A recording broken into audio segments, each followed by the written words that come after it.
तो कल मैं बता रहा था कोलिनियर और लीनियर के बारे में आप लोग को बता रहा था, ठीक है ना। ठीक है जी, कल मैं क्या बता रहा था, कोलिनियर और लीनियर के बारे में हम लोग पढ़ रहे हैं, ठीक है, कि क्या होता है। ठीक है, तो हमने देखा कि कोलिनियर किसको बोलते हैं। कोलिनियर किसको बोलते हैं, जब क्या होती है कोई जो पॉइंट्स होते हैं, जो बिंदु होते हैं, क्या होता है, सरल रेखा में होता है, एक ही रेखा में होता है, उसको हम लोग क्या बोलते हैं, कोलिनियर बिंदु बोलते हैं।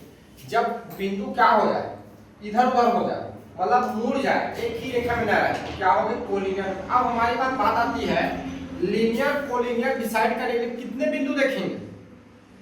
ठीक है, तो मिनिमम आप 3 लाइन देखो।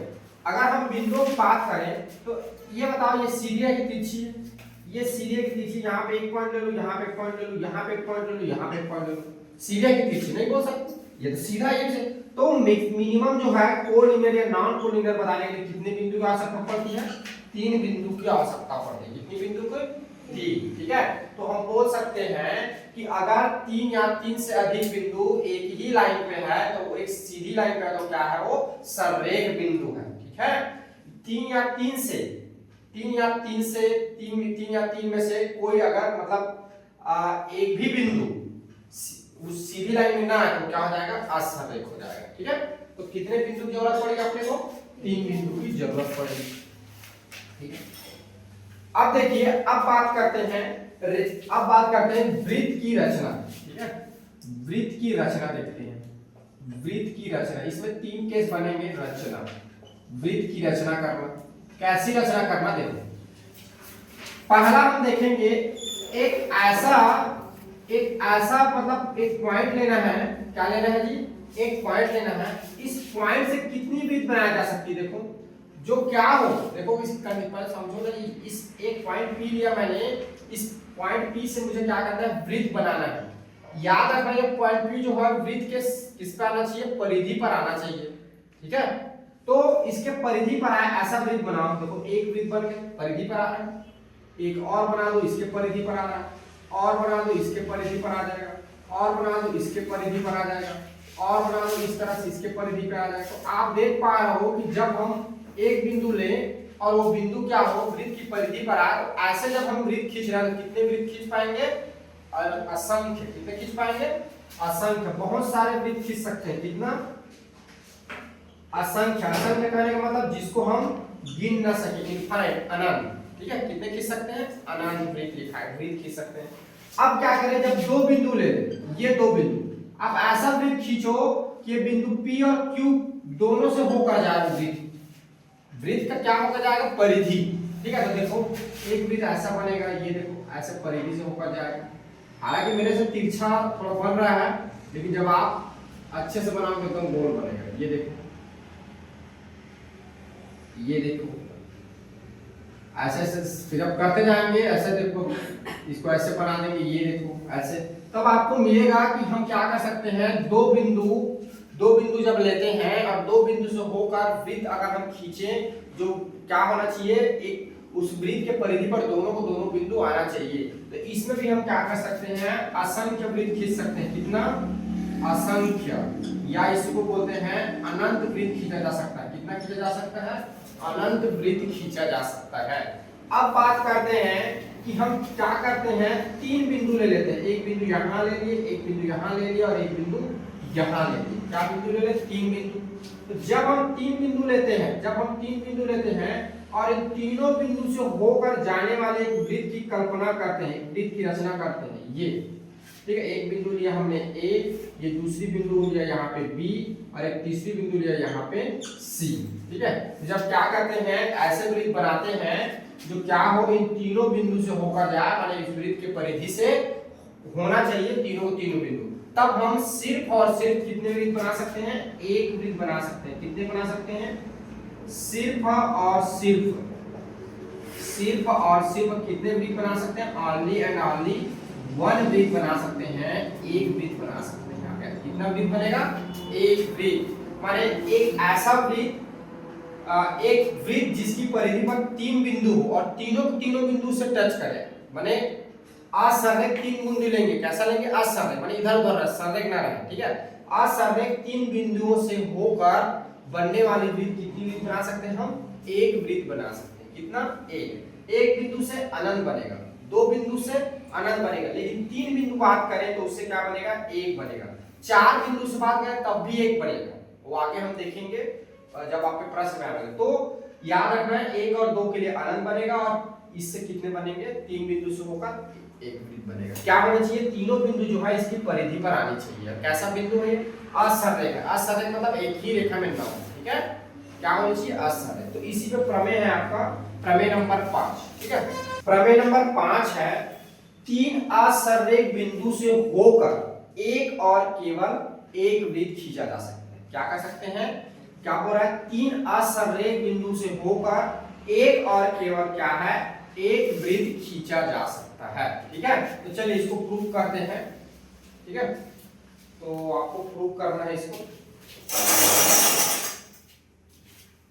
तो यहाँ पे प्रमेय है आपका, प्रमेय नंबर कौन सा है? कौन सा है? प्रमेय नंबर है 5। प्रमेय नंबर 5 है। तो दिया गया है, सबसे पहले क्या दिया गया है आपको? 3 असंरेख बिंदु। कितना दिया गया है? 3 असंरेख बिंदु। यहाँ पे लिखेंगे 3 असंरेख बिंदु कौन कौन से हैं? यहाँ पे बना लेते हैं, एक यहाँ पे ले लेते हैं, एक यहाँ पे और एक यहाँ पे, ये, ठीक है? इन तीनों असंरेख बिंदु को हम नाम रख देते हैं ए बी सी, ठीक है? ए बी सी, ये यहाँ पे एक पॉइंट ले लिया, यहाँ पे एक पॉइंट ले लिया, यहाँ पे एक पॉइंट ले लिया, ठीक है? तो आप लिखिए, आपको दिया गया है ए बी सी 3 असंरेख बिंदु, 3 असंरेख बिंदु है, ठीक है? अब आपको सिद्ध करना है, सिद्ध करना है कि 3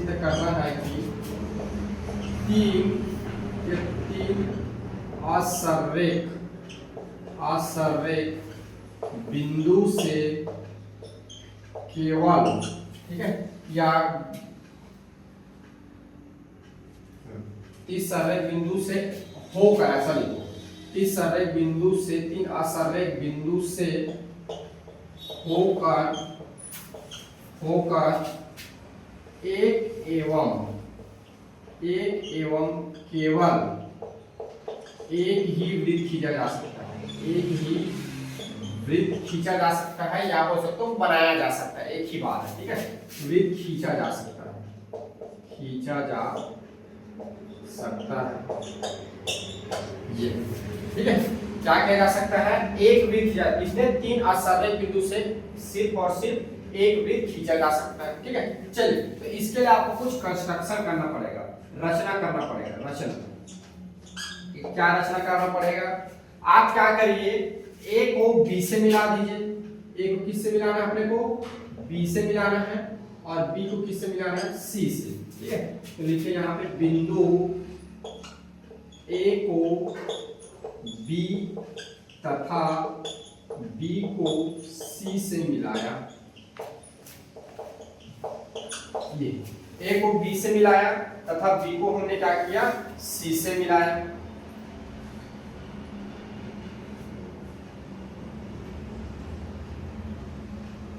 चलिए अब चलते हैं उत्पत्ति। ये देखिए, अब इधर मेरे ध्यान से समझिए, उत्पत्ति कैसे निकालेंगे हम। देखो इधर देखो, फिर आप लोग लिखते रहना। आप लोग इधर देखिए कि ये क्या है? ए बी एक क्या है? ए बी एक रेखाखंड है, ठीक है? हमें क्या करना है? इसका बाइसेक्टर बनाना है, ठीक है? क्या बनाना है? लंब खींचना है इस पर, समद्विभाजक करने का। क्या करना है? समद्विभाजक। कैसे समद्विभाजित करेंगे? तो हम क्या करेंगे? अपना प्रकार लेते हैं और प्रकार से आधे से अधिक लेंगे, और यहाँ पर रख के क्या करेंगे? इधर एक आर्क काटेंगे, और यहाँ पे रख के हम क्या करेंगे? इधर एक आर्क काटेंगे। यहाँ पर प्रकार रखेंगे, यहाँ से फिर इधर, और यहाँ फिर एक इधर। कैसे लेते हैं? लंब समद्विभाजक। लंब कैसे डालते हैं? लंब कैसे डालते हैं? इस अगर रेखाखंड पे लंब डालना है तो आधे से अधिक प्रकार को लेना है, और यहाँ रखना, ऊपर एक आर्क काटना है, एक नीचे, यहाँ पर रखना है, एक ऊपर आर्क काटना है और एक इधर आर्क काटना है। दोनों आर्क जहाँ पे मिलेगा, दोनों आर्क जहाँ पे मिलेगा, जो कटान बिंदु प्राप्त होगा उसका कुछ नाम दे दीजिए, ठीक है? जैसे कि मैं नाम दे देता हूँ इसका नाम दे दिया P और इसका नाम दे दिया Q। इन दोनों को क्या करना है? आपको आपस में से मिला दीजिए। ये फिर क्या करिए BC का, ठीक है। BC का क्या करना है, लंब डालना है BC पर, लंब समद्विभाजक माने समद्विभाजक निकालना है, आधे से अधिक लेंगे, इधर r काटेंगे, फिर यहां से काटेंगे, इधर r कटेगा, यहां पर लेंगे आधे से अधिक, इधर r कटेगा और इधर r कटेगा। दोनों को ऐसे आपको क्या करना है, मिलाना है। ये इसका नाम ले लीजिए जैसे M और N, क्या करना है, दोनों को मिलाना है। और ये जहां पे कट करेगा, ये जो लाइन है, इस लाइन को आपको दे देना है नाम O। क्या नाम देना है, O नाम देना है, ठीक है। तो यहाँ पर लिखिए, अब क्या मिल गया यहाँ पे आपको मिल गया, देखो PQ क्या है, PQ क्या किया हमने,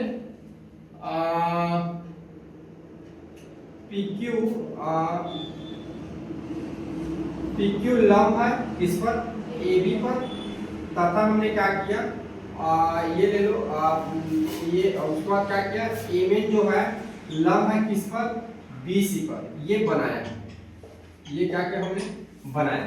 PQ को लंब डाला किस पर, AB पर, तथा AB लंब डाला किस पर, BC पर, ठीक है। अब लंब डालेंगे, ठीक है। और तथा जो आपका PQ और MN बिंदु O पर मिलता है, ठीक है। PQ तथा MN जो है कहाँ मिलता है, बिंदु O पर मिलता है, इस बिंदु पर मिलता है। अब अपने को क्या करना है, ठीक है, अपने को क्या करना है, बिंदु O को AB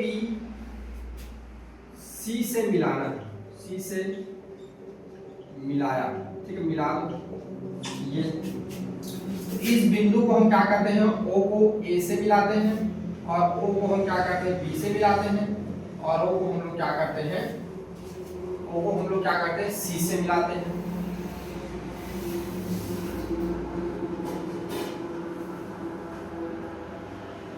ठीक है।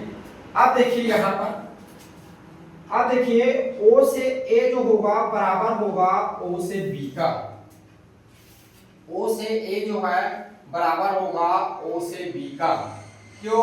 क्योंकि आपने प्रमेय नंबर 4 में क्या पढ़ा हुआ है, प्रमेय नंबर 4 में क्या पढ़ा हुआ है कि अगर मूल बिंदु से, ठीक है, कहां पर, जीवा पर क्या किया जा रहा था, लंब डाला जा रहा था। क्या किया जा रहा था, मूल बिंदु से जीवा पर लंब डाला था, जीवा को क्या करता था, बराबर भाग में विभक्त करता था, ठीक है।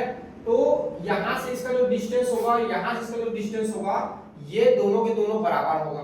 क्योंकि देखिए इस बात को समझिए, अगर मैं एक लाइन ले लूं AB, और मैंने एक बिंदु लिया O, और ये मैं बोल रहा हूं कि इसको क्या करना, बराबर भाग में बांट रहा है। इसका कहने मतलब यहाँ 5 सेंटीमीटर है और यहाँ 5 सेंटीमीटर, यहाँ से इसका जो दूरी होगा और यहाँ से इसका जो दूरी होगा, दोनों क्या होगा, बराबर होगा, ठीक है, दोनों क्या होगा, बराबर होगा, ठीक है।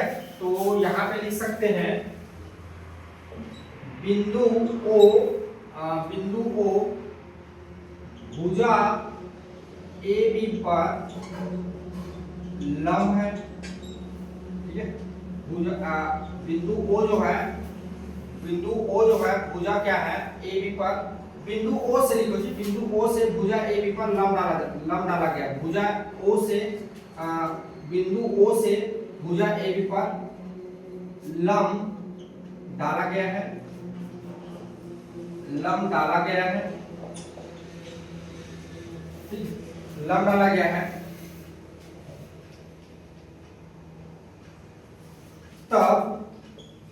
तब बिंदु O से बिंदु A, बिंदु मत लिखो, इसको शीर्ष लिख सकते हैं, ठीक, बिंदु O से शीर्ष A व B की दूरी बराबर होगा। इस पर क्या किया गया है, लंब डाला गया है, ठीक है। तो लंब डाला गया तो क्या है, इसकी लेंथ क्या है, बराबर। तो यहाँ से जब इस पर मेजरमेंट करेंगे तो ये इसका डिस्टेंस और ये इसका डिस्टेंस क्या होगा, बराबर होगा, ठीक है। उसी प्रकार देखो, इसी तरह देखो, इसमें देखो M से N क्या किया गया है, 1 से 1 क्या करेगा, इसमें क्या करेगा, लंब डाला गया है और इस तो लंब डाला गया तो इसको क्या करेगा, इसी को जब बराबर भागों में विभक्त करेगा, बराबर भागों में विभक्त करोगे तो यहाँ से इसका डिस्टेंस और यहाँ से इसका डिस्टेंस क्या होगा, बराबर होगा। ठीक है, यहाँ पर इसके ये 90 इधर बना तो यहाँ से इसका डिस्टेंस क्या होगा, बराबर होगा। अगर ये बराबर डिस्टेंस है तो यहाँ से इसकी दूरी और यहाँ से इसकी दूरी क्या होगा, बराबर होगा। तो इसी तरह क्या होगा, इसी तरह OB जो है बराबर होगा OC का। ये सेम रीजन आप दे सकते हो जैसा हम लोग पर लिखा, क्योंकि क्या है उस पर लंब डाला गया है, लंब डाला गया तो बराबर दूरी पर है, तो केंद्र से क्या होगा, क्योंकि इसका डिस्टेंस बराबर है तो यहाँ से भी इसकी दूरी क्या होगी, बराबर होगा, हम जानते हैं। ठीक है, तो अब तो देयरफॉर क्या हो जाएगा, O से A जो है देखो बराबर है OB है, ये हो जाएगा बराबर OB और बराबर क्या हो जाएगा OC, क्या हो जाएगा बराबर OA बराबर OB बराबर क्या हो जाएगा OC हो जाएगा। ठीक है, और इसको हम लोग क्या करते हैं, इसको हम लोग त्रिज्या मान के चलते हैं। क्या मान के चलते हैं, त्रिज्या मान के चलते हैं। क्या मान के चलते हैं, इसको त्रिज्या मान के चलते हैं। इसको त्रिज्या मान के देखो, O से A, O से B या O से C को हम क्या करते हैं, त्रिज्या मानते हैं।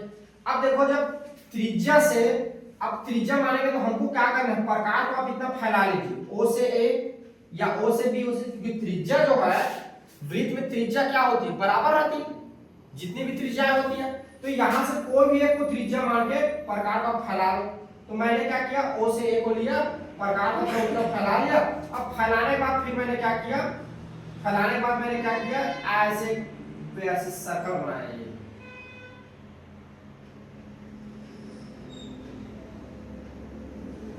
ये इस टाइप का सर्कल बना। ठीक है, जब मैंने मतलब मैं जो है अभी ऑर्डनरी कर रहा हूँ पेन से ना, ये जब आप कॉपी में बनाओगे प्रकार रख के जैसे बोल रहा हूँ वैसे ही करोगे तो पूरा पूरा ऐसा एक सर्कल बनेगा। ठीक है, जो क्या करेगा, इसकी जो परिधि है इन तीनों बिंदु को स्पर्श करके गुजरेगी। क्या करेगी, स्पर्श करके गुजरेगी। तो आप देख पा रहे हो कि जब हमने 3 असररेख बिंदु लिया तो 3 असररेख बिंदु से क्या हो रहा है, एक वृत्त की रचना हो रही है। अतः हम बोल सकते हैं, अतः 3 असररेख बिंदु से होकर जाने वाली एक व केवल एक वृत्त बनाया या खींचा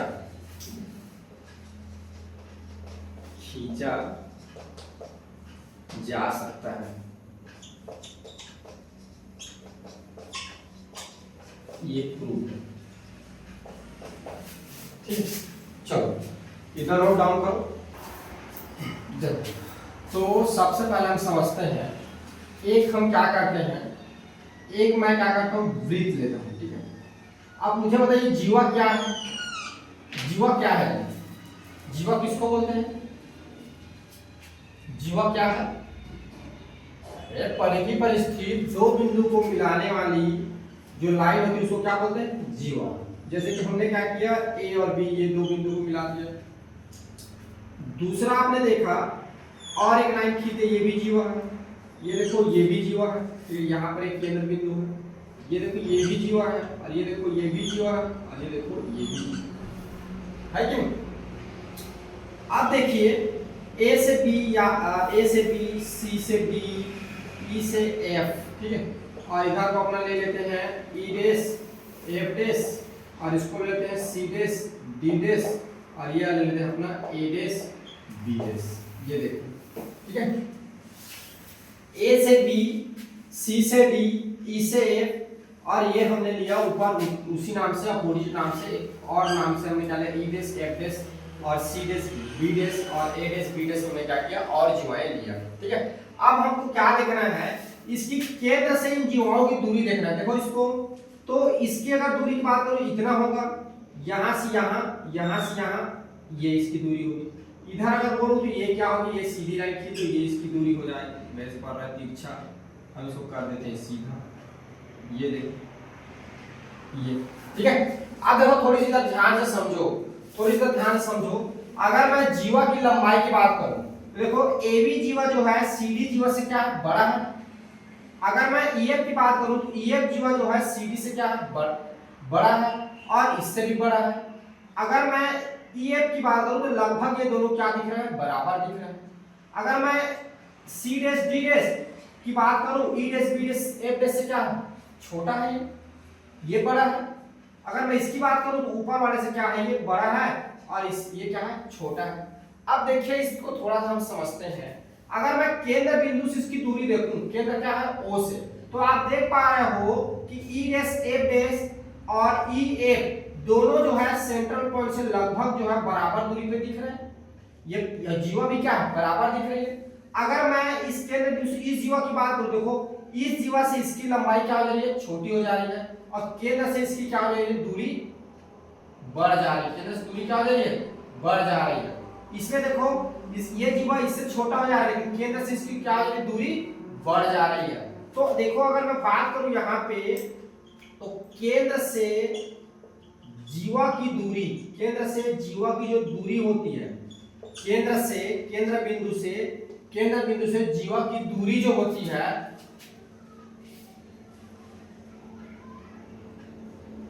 केंद्र बिंदु से जीवा की दूरी जब बढ़ती है तो जीवा की लंबाई कम होती है। जीवा की लंबाई कम होती है, ठीक है।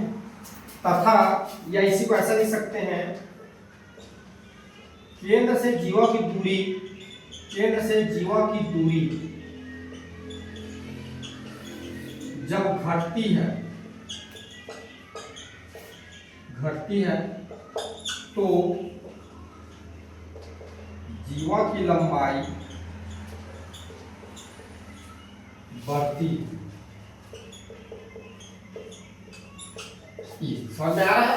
यानी इसका क्या हो रहा है, उल्टा हो रहा है। क्या हो रहा है, उल्टा हो रहा है, व्युत्क्रमानुपाती हो रहा है। क्या हो रहा है, व्युत्क्रमानुपाती हो रहा है। जब क्या हो रहा है, केंद्र से जीवा की लंबाई कम हो रही है, केंद्र से जीवा की जो दूरी है वो क्या हो रही है, कम हो रही है, तो जीवा की लंबाई क्या हो जा रही है, बढ़ जा रहा है।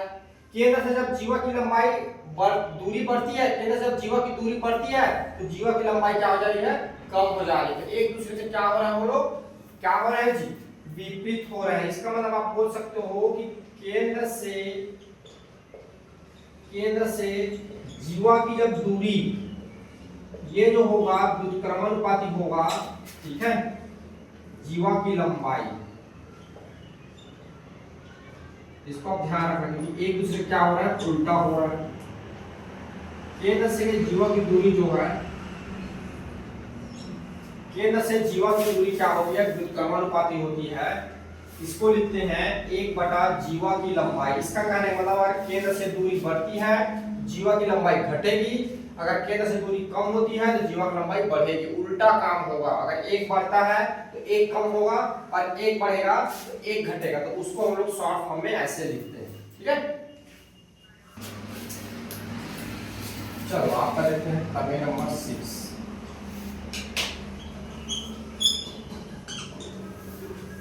प्रमेय नंबर 6 जो है बोलता है किसी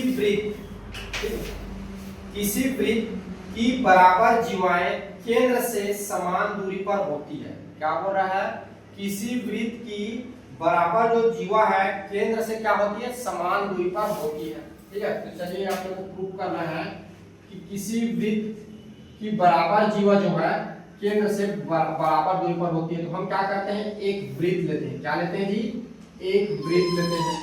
एक हमने वृत्त लिया जिसका केंद्र बिंदु क्या है, O। इस पर हमने क्या किया, दो जीवाएं बनाई। एक जीवा लिया A से B और एक जीवा लिया हमने C से D। और दोनों जीवाएं कैसे दिख रही है, दोनों जीवाएं कैसी हैं, बराबर है, ठीक है।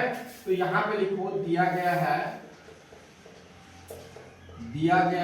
ठीक है। क्या दिया गया आपको, एक वृत्त है, एक वृत्त COR है। C मतलब सर्कल, O मतलब सेंटर और R मतलब होता है रेडियस, ठीक है ना।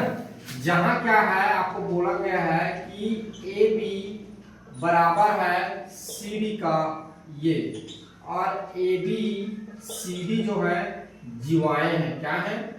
जीवाएं हैं। ए बी और सी डी क्या है? जीवाएं हैं। ठीक है, याद से लिख सकते हो वृत्त की जीवाएं हैं। ए बी सी डी जो है वृत्त की क्या है? जीवाएं हैं।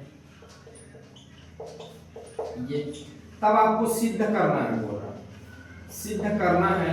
क्या सिद्ध करना है? कि केंद्र बिंदु ओ से जो ये वाली जो जीवा है, ये ठीक है, ये वाली जो जीवा है, और यहां से क्या करना है? इस केंद्र बिंदु से ये वाली जो जीवा है, ठीक है, ओ से जो यहां तक की दूरी है, इसको आप ले लो, इसको आप ले लो, क्या ले लो? एम ले लो, और इसको आप मान लो एन मान लो, इसको मिलाए तो ठीक है।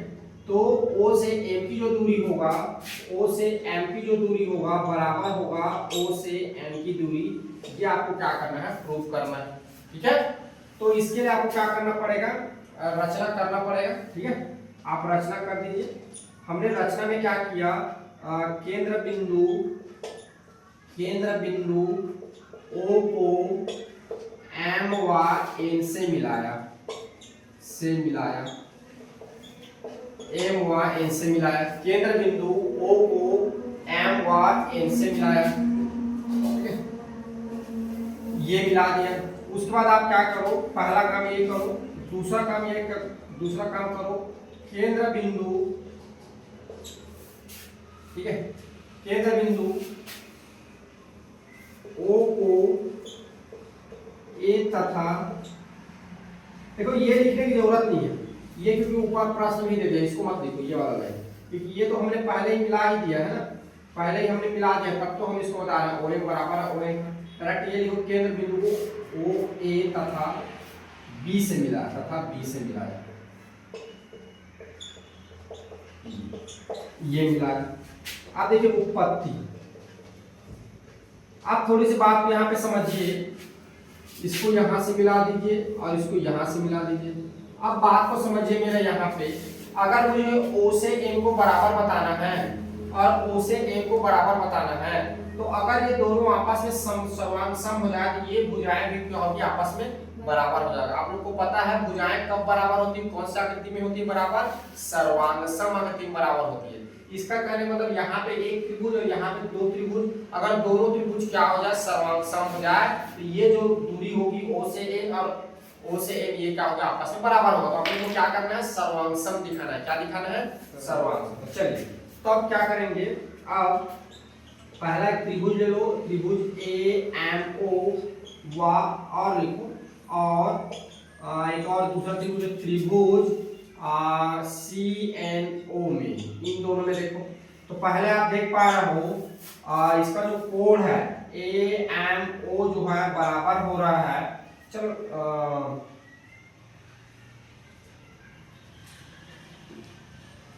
चलो इसको पहले ले लेते हैं। ठीक है, बराबर होगा कोण CNO का, इसका रीजन बता दीजिए, ये क्या होगा? 90° होगा।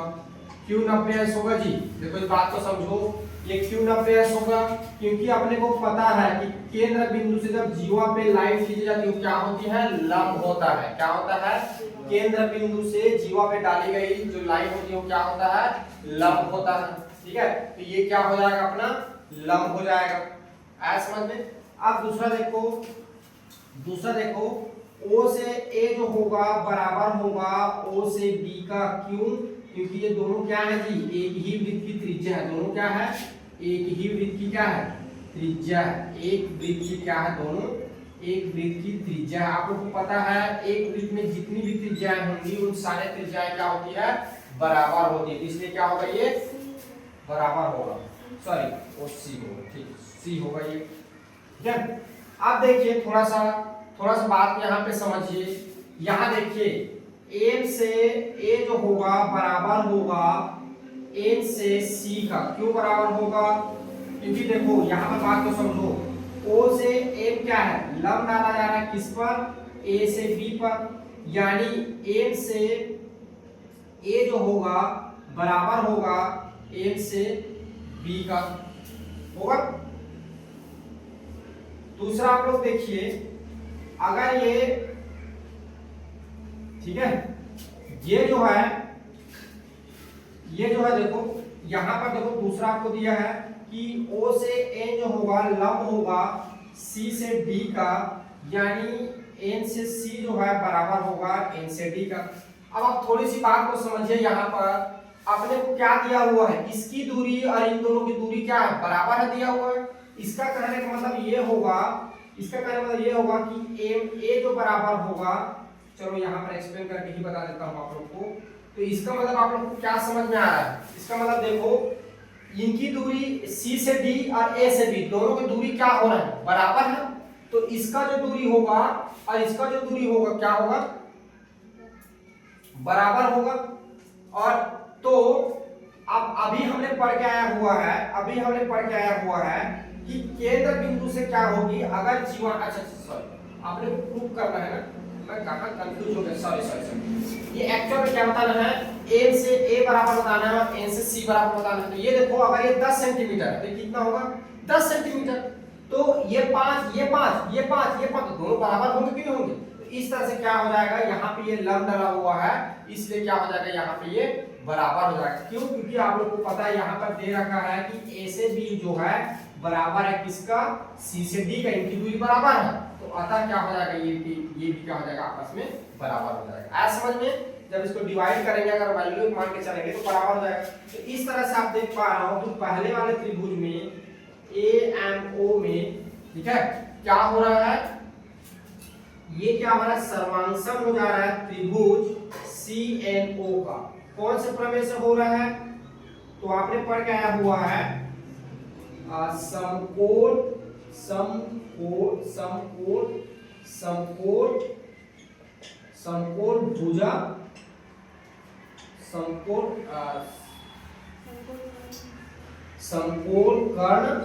भुजा, समकोण कर्ण भुजा प्रमेय से।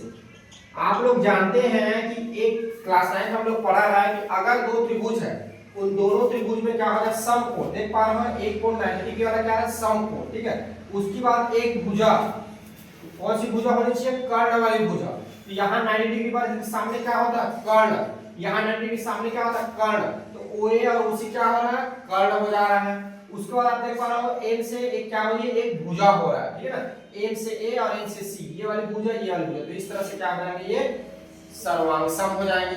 आप लोगों को पता है अगर त्रिभुज सर्वांगसम होते हैं, तो विसंगत भुजाएं क्या होती है जी, बराबर होती है।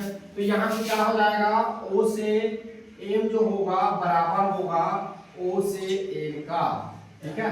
आप क्यों बराबर होगा, रीजन दे सकते हैं, सर्वांगसम आकृति की संगत भुजा, क्या है, संगत भुजा, सर्वांगसम आकृति की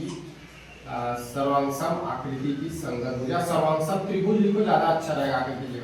सर्वांगसम त्रिभुज की संगत भुजा, ठीक है। सर्वांगसम त्रिभुज की क्या, संगत भुजा है। आपको पता है सर्वांगसम त्रिभुज की संगत भुजा क्या होती है, उसका जो बराबर होते हैं आपस में, इस भुजाएं बराबर होती है, इसलिए क्या होता है यहाँ पर सिद्ध होता है।